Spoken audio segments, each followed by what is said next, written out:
Prayer is one of the most profound and sacred aspects of the Christian life. It is a direct connection to God. A way for us to bring our burdens, our gratitude, and our deepest thoughts before the one who knows us completely. But even in something as holy as prayer, there are pitfalls we must avoid to ensure our prayers are both pleasing to God and transformative for us. C.S. Lewis once said, "We must lay before Him what is in us, not what ought to be in us." This powerful reminder sets the stage for our journey today. In this video, we will uncover two common mistakes many Christians make when praying. These are mistakes that can hinder the effectiveness of our prayers and limit the depth of our relationship with God. Jesus, in His teachings on prayer, specifically addressed these mistakes. He spoke about the dangers of hypocrisy and the problem with vain repetition. Today, we'll dive deep into what these mistakes are, why they matter, and how we can avoid them to experience true, life-changing communion with God. Prayer, as C.S. Lewis reminds us, isn't just about changing our circumstances, it's about changing us. So, as we begin, take a moment to reflect. Are you praying in a way that brings you closer to God? Let's start by exploring the true purpose of prayer, the foundation that shapes how we approach God. The purpose of prayer. Prayer is not simply about asking God to change the circumstances around us. It's about inviting Him to transform our hearts, our minds, and our souls. C.S. Lewis said, "I pray because I can't help myself. I pray because I'm helpless. I pray because the need flows out of me all the time, waking and sleeping." Prayer is an act of humility, a sacred acknowledgement that we are utterly dependent on God. It is not just about bringing our requests to Him but about opening ourselves up to be molded by His will. When Jesus taught His disciples to pray, He introduced the Lord's Prayer as a model, not just as words to recite but as a guide to shape the priorities of our hearts. It begins with reverence for God. Our Father in heaven, hallowed be your name. This opening reminds us that prayer is first and foremost about acknowledging who God is: holy, sovereign, and worthy of all praise. From there, we align our hearts with His kingdom and His will, trusting Him to provide for our needs and lead us away from temptation. Prayer is about more than what we say. It's about the posture of our hearts. As C.S. Lewis reminds us, it is not the prayer that is judged by its length but by its sincerity. Whether you pray for 5 minutes or an hour, what matters is the sincerity of your heart and your openness to God's presence. Prayer is a gift, not an obligation. And every moment we spend with God deepens our connection to Him. As the Apostle Paul reminds us in 1 Thessalonians 5 verse 17, we are called to pray without ceasing. Prayer doesn't need to be confined to a specific time or place. It's a constant communion with God, a conversation that continues throughout the day. As we reflect on the purpose of prayer, let us remember that it's not about perfect words or outward appearances. It's about drawing near to God with honesty, humility, and faith, trusting Him to transform us in the process. Now that we've explored the purpose of prayer, let's take a closer look at the first mistake Jesus warned us about: hypocrisy in prayer. Mistake 1: Hypocrisy in prayer. The first mistake Jesus warned us about in prayer is hypocrisy. In Matthew 6 verse 5, He says, "When you pray, do not be like the hypocrites, for they love to pray standing in the synagogues and on the street corners to be seen by others. Truly I tell you, they have received their reward in full." The word hypocrite comes from the Greek theater. It refers to actors who wore masks to portray something they were not. Over time, the term came to describe people who pretend to be something they are not, those who show one face to the world while hiding their true selves. Jesus used this word to describe those who prayed not to connect with God, but to gain admiration from others. Their prayers were performances, meant to display their so-called piety, rather than genuine expressions of faith. In Jesus' time, the Pharisees often used prayer as a way to appear righteous. They would stand in prominent places, praying loudly so others would see them and think, "What a holy person." But Jesus saw through this facade. This kind of prayer is not about God. It's about impressing others. And as Jesus warned, those who pray with this motive will receive no reward from God, only fleeting recognition from people. C.S. Lewis reminds us, humility is not thinking less of yourself, but thinking of yourself less. In contrast to the hypocrites, Jesus taught us to pray with sincerity and humility. He said in Matthew 6 verse 6, "But when you pray, go into your room, close the door and pray to your Father, who is unseen. Then your Father, who sees what is done in secret, will reward you." This doesn't mean we should never pray in public. Public prayer is a beautiful and important part of our faith. But our focus should always be on God, not on impressing others. Prayer is an intimate conversation with God. It's about pouring out your heart to Him, not performing for the approval of people. In today's world, hypocrisy in prayer can take many forms. It could be someone sharing their prayers publicly to appear spiritual on social media, or someone participating in religious activities while their heart remains far from God. The good news is that God doesn't care about outward appearances. He cares about your heart. When you pray, focus on Him alone. Be honest, humble, and open before the Lord. As C.S. Lewis reminds us, prayer isn't about presenting a perfect version of ourselves. It's about laying before God what is truly in us, even when it's messy or imperfect. So, let us avoid the trap of hypocrisy. Let us pray not to impress others, but to connect with the God who sees us, knows us, and loves us deeply. Now that we've uncovered the danger of hypocrisy in prayer, let's move on to the second mistake Jesus warned us about: vain repetition. Mistake 2: vain repetition in prayer. The second mistake Jesus warned us about in prayer is vain repetition. In Matthew 6 verse 7, He says, "And when you pray, do not use vain repetitions as the Gentiles do, for they think that they will be heard for their many words." In Jesus' time, pagan religions were full of rituals where people repeated the same phrases over and over, believing that their gods would respond if they used enough words or the right combinations. But Jesus made it clear, our God is not like that. He doesn't respond to endless repetition or empty words. He already knows what we need before we ask Him. Vain repetition isn't just a problem of the past. Even today, many fall into the habit of repeating prayers mechanically, without engaging their hearts or minds. While memorized prayers, like the Lord's Prayer, can be beautiful and meaningful, they lose their power when recited without reflection. C.S. Lewis warns, the value of the words used in a prayer is to make us, not God, attentive to what we are asking. True prayer isn't about the number of words we use or the length of our prayers. It's about the sincerity of our hearts and our focus on God. We see a striking example of this in the story of Elijah and the prophets of Baal. The prophets spent hours chanting, "Answer us, Baal! Answer us!" But no response came. Then Elijah stepped forward. He prayed a simple, heartfelt prayer to the true God, asking Him to reveal His power. And with just a few words, God sent fire from heaven.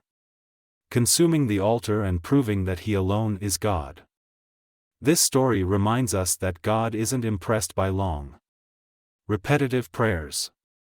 What moves His heart is a prayer offered in faith, sincerity, and humility. Think of it this way: if a child came to their parent repeating, "I'm hungry. I'm hungry. I'm hungry," the parent might grow frustrated. But if the child said, "Mom, I'm hungry. Can you please help me?" the parent would respond with love. God desires the same from us. He wants us to approach Him with honesty, reasoning with Him, and sharing our hearts. One way to avoid vain repetition is to prepare your heart before you pray. Take a moment to think about what you're asking and why.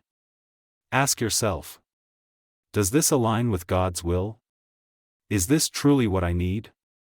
C.S. Lewis suggests an exercise: write down the reasons why you believe God should answer your prayer. This process can help you identify whether your request is genuine or driven by fleeting desires. Now, don't mistake this for a prohibition against persistence in prayer. Jesus encourages us to persevere and wrestle with God in prayer. There's a difference between repeating empty phrases and bringing heartfelt petitions to God over and over again. Our God is not like the false gods of pagan religions. He is omniscient, omnipotent, and deeply personal. He knows your needs before you even speak them. But He invites you to share them with Him anyway. So, let us avoid vain repetition in our prayers. Instead, let us approach God with thoughtfulness, sincerity, and trust. Remember, prayer isn't about reciting perfect words, it's about connecting your heart to the heart of God. Now that we've explored the dangers of vain repetition, let's take a closer look at how Jesus gave us a model for meaningful prayer in the Lord's Prayer. The role of the Lord's Prayer. After warning His disciples about the mistakes of hypocrisy and vain repetition, Jesus gave them a powerful gift, the Lord's Prayer. This prayer is not merely a script to recite but a guide, a blueprint for how we should approach God in prayer.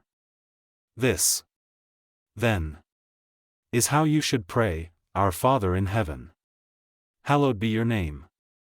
Your kingdom come. Your will be done, on earth as it is in heaven. Give us today our daily bread. And forgive us our debts, as we also have forgiven our debtors. And lead us not into temptation, but deliver us from the evil one. Matthew 6 verses 9 to 13. The beauty of this prayer lies in its simplicity and depth. Each phrase carries profound meaning, helping us align our hearts with God's will and reminding us of our dependence on Him. Let's break it down to understand its role as a guide for meaningful prayer. 1. Our Father in heaven, hallowed be your name. This opening sets the tone for our prayers. It acknowledges God's holiness, sovereignty, and position as our loving Father. By beginning with worship, we shift our focus away from ourselves and onto God, giving Him the glory He deserves. 2. Your kingdom come. Your will be done, on earth as it is in heaven. Here, Jesus teaches us to pray for God's plans and purposes to take precedence over our own. It's a call to surrender, asking for His will, not ours, to be done in our lives and in the world. 3. Give us today our daily bread. This reminds us that God is the source of all our provisions. By asking for daily bread, we express trust in His care and acknowledge our dependence on Him for even the smallest needs. 4. Forgive us our debts, as we also have forgiven our debtors. This line teaches us the importance of confession and forgiveness. We ask for God's mercy while committing to extend the same mercy to others. As C.S. Lewis once said, to be a Christian means to forgive the inexcusable, because God has forgiven the inexcusable in you. 5. and lead us not into temptation, but deliver us from the evil one. This final petition acknowledges our need for God's guidance and protection. We ask Him to guard our hearts against sin and deliver us from the snares of the enemy. The Lord's Prayer serves as both a model and a guide, helping us focus on what truly matters in prayer: worshiping God, seeking His will, and depending on Him for our needs. But remember, Jesus didn't intend for this prayer to become a ritualistic recitation. It's meant to inspire heartfelt communication with God, not replace it. C.S. Lewis reminds us, we must not reduce prayer to a formula, but allow it to shape and refine our hearts. Practical use of the Lord's Prayer. If you're ever unsure how to pray, use the Lord's Prayer as a guide. Go through it line by line, reflecting on its meaning and personalizing each part for your life. When you say, "Your kingdom come," think about areas in your life where God's will needs to prevail. When asking for daily bread, consider not just physical needs but spiritual sustenance as well. And as you ask for forgiveness, take time to examine your heart and let go of any grudges. The Lord's Prayer is a gift that leads us into deeper communion with God. It helps us avoid the mistakes of hypocrisy and vain repetition, ensuring that our prayers are sincere, focused, and aligned with His will. As you pray, let this model guide you. Approach God with reverence, honesty, and faith, trusting that He hears and responds to every sincere prayer. Now, let's conclude by reflecting on the keys to effective prayer and how we can apply them in our daily lives. Keys to effective prayer. Now that we've explored the dangers of hypocrisy, vain repetition, and the beauty of the Lord's Prayer, let's focus on the keys to making your prayers truly effective. Prayer is a sacred conversation with God. When approached with the right mindset and heart posture, it becomes a powerful source of transformation, guidance, and peace. Let's walk through 5 essential keys to effective prayer. 1. Sincerity. Pray with honesty. God desires authenticity. He doesn't want polished words or rehearsed lines, He wants the real you. Be honest about your struggles, joys, doubts, and hopes. As C.S. Lewis reminds us, "May it be the real I who speaks. May it be the real thou that I speak to." Don't hide your feelings from God. He already knows your heart, but He wants you to bring it to Him willingly. Sincere prayer opens the door to true connection with Him. 2. Faith. Pray with trust in God's power. Prayer without faith is empty. As James 1 verse 6 says, when we ask something of God, we must believe and not doubt. Faith-filled prayer doesn't just trust in God's ability to answer, it trusts in His wisdom to answer in the right way and at the right time. C.S. Lewis, we are not necessarily doubting that God will do the best for us, we are wondering how painful the best will turn out to be. Even when His answers differ from your expectations, trust that He is working for your good. Faith means releasing control and believing in His perfect plan. 3. Alignment. Pray according to God's will. Prayer isn't about convincing God to fulfill our desires. It's about aligning our hearts with His will. In 1 John 5 verse 14, we are reminded, if we ask anything according to His will, He hears us. One way to ensure your prayers align with God's will is to root them in Scripture. Let His Word guide what you ask for and how you pray. For example, instead of praying, "God, give me what I want," pray, "God, let your will be done in my life, and show me the path you want me to take." 4. Focus. Eliminate distractions. We live in a world full of distractions. Our phones, schedules, and thoughts often pull us away from meaningful prayer. To truly connect with God, find a quiet place where you can give Him your full attention. Remember, prayer isn't about multitasking. It's about dedicating time to be fully present with God. Even just a few focused minutes can deepen your relationship with Him. 5. Perseverance. Keep praying, even when answers delay. Sometimes God's answers take time. But don't give up. Jesus teaches us to persist in prayer, to keep knocking on the door until it opens. Think of Hannah, who prayed earnestly for a child. Or Hezekiah, who sought God's help against an overwhelming enemy. Their perseverance in prayer brought about miraculous answers. Then Jesus told His disciples a parable to show them that they should always pray and not give up. When God seems silent, He is still working. Your persistence shows your faith and trust in Him, even when the outcome is unclear. Applying these keys in daily life. To apply these keys, begin by setting aside dedicated time for prayer. Use the Lord's Prayer as a guide. But don't be afraid to pray freely. Be honest with God about your thoughts and feelings. Trust Him with your needs. But align your prayers with His will. Eliminate distractions and persist, knowing that He hears you and will answer in His perfect time. Prayer is not a one-time act but a lifelong journey of communion with God. The more you pray, the more your relationship with Him will grow. And the more you'll experience His peace and guidance in every area of your life.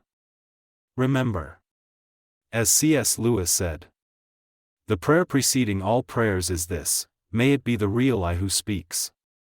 May it be the real Thou that I speak to. As we conclude, let us remember the two mistakes Jesus warned us about: hypocrisy and vain repetition. Avoid these traps by praying with sincerity, faith, and a heart aligned with God's will. Prayer is one of the greatest gifts God has given us, a way to draw closer to Him, to seek His guidance, and to be transformed by His presence. So today, take a step deeper into your prayer life. Pray honestly. Pray persistently. And trust that the God who hears you will also transform you. Pray the right way. Seek God with your whole heart. He is waiting for you. Amen.